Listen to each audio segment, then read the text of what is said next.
Gina, Yes. I've got a joke for you. Okay. Why did the haunted house dislike storms? Why did the haunted house dislike storms? Because the rain dampened its spirits. The laugh isn't quite as strong this time. Yeah, it just didn't hit me as funny as it hit you. It's Gina And Don. with another Tuesday Tips for Parents. This one comes from Mary Sheedy Kurchinka in her Gotta watch book, how you say that one. Raising Your Spirited Child. She defines her own child as a spirited child and believes many other children fit that definition. She states that a spirited child is one that is more intense, sensitive, perceptive, persistent, and energetic. So do you have a child who is more intense, sensitive, perceptive, persistent, and energetic?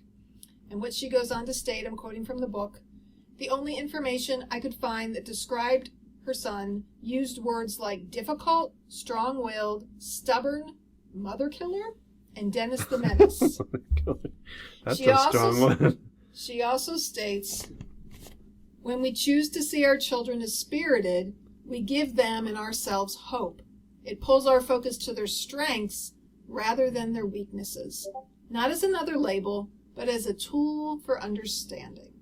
Again, this is from Raising Your Spirited Child by Mary Sheedy, and I will spell her last name, Kurchinka, Kurcinka. I know you've read that book Yes, all and the I way through. think she has a follow-up book that is like activities for the spirited child, and it gives you different ideas. We'll have to pull that out as we grow our book resource. If I get the microphone any closer, Doc, You'll be wearing it. it's going to be in my shirt. I just want to make sure. Oh, technology. The joy of technology. So I love this description and seeing the positive in our children. I talk about this all the time when I talk with parents. Our oldest, very persistent. And these traits in our children that can be really trying when they're young. Or when they have a special need, you know. Okay. I was going with a thought. They can be really trying when they're young, but those same traits can really benefit them as an adult in the work world. Questioning. Our child who was persistent and just asked us questions and hounded us about things when he was doing his Eagle Scout project, he got people to donate things because he didn't give up and he kept asking them. Yeah. And now he's a manager. But when they're home and they're doing these things, it can be overwhelming.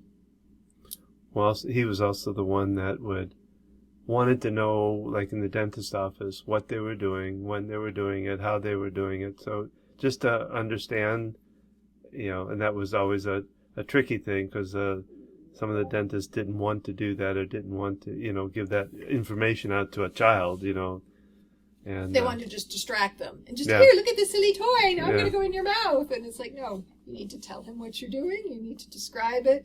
Yeah, he was very fearful and didn't go to the dentist for several years as an adult. And then when he went, he's like, yeah, that went really well. I said, yeah, you're an adult now. They will respect you a whole lot more than they did when you were a child.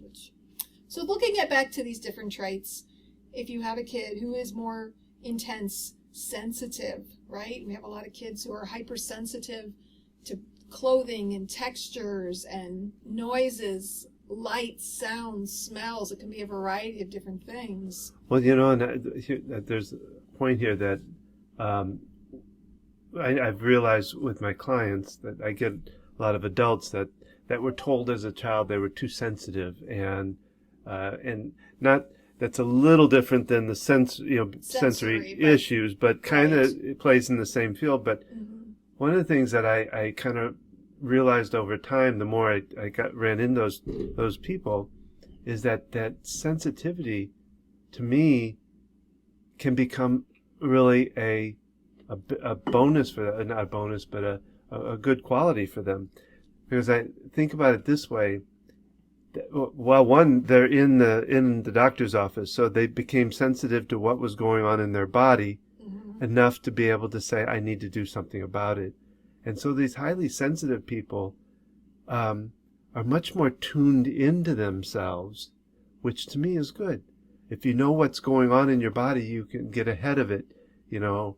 You're paying attention. And the same with your mind. If you know what's going on up there, if you're sensitive to feelings up there, that's a good thing in a way. You know, overly sensitive can be an empath, you know, can get a little bit, can work on you, but it's learning skills to manage that. If you're talking about, you know, being an empath where you just take on other people's feelings. Yeah. I see that in myself, and I was the kid who was called too sensitive, and yet it don't necessarily have big sensory issues like our kids do, but that emotional, highly sensitive to thoughts and feelings. If I see someone talking disrespectfully to a child, it's a bit overwhelming to me, and I've used tapping in those situations, and I have to calm myself down. There's that's a whole thing we could get into. I guess my point was to try to work away from that label that you might have been put on as a child, that you were too sensitive. Right. Because you're probably in a better place than the person that turned that off. Instead of saying you were too sensitive, you know, you're highly tuned in. Yeah.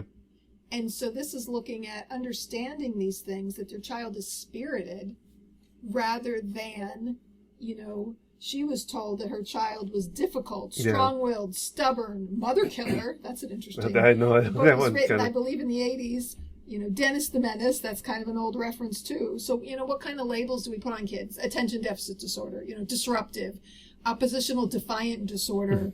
There's so many labels.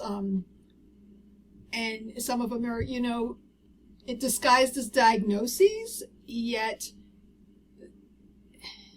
it can be detrimental because you're putting a label on it. I know I struggled with this when our daughter had OCD and it was first obvious. I didn't want to label her with that. And so I was trying to do everything natural and alternative to address the issue. Even though we knew it was OCD, I didn't want to label it. Yet it really was important that we did label it to get ahead of it. So that's kind of a whole nother area of labeling, but kind of going back to speaking to this idea of thinking about your child and these traits that they have. Think of how it serves them or how it might serve them in the future, especially if they're little toddlers. You know, when they're a teenager, they're going to speak up for themselves. They're going to be tough. They're not going to be bullied by people. They're not going to just follow the crowd and get in trouble. So just reframing how you think about things and seeing the positiveness of the qualities, kind of doing the flip side of it. So that's the tip we invite you. And we invite you to check us out at focusedhealthyfamily.com. You can find out all the information about us, our blogs, our podcasts. And be sure to tune in Thursday when we do our regular full-length podcasts. And check out my blog. And thank you for joining us today.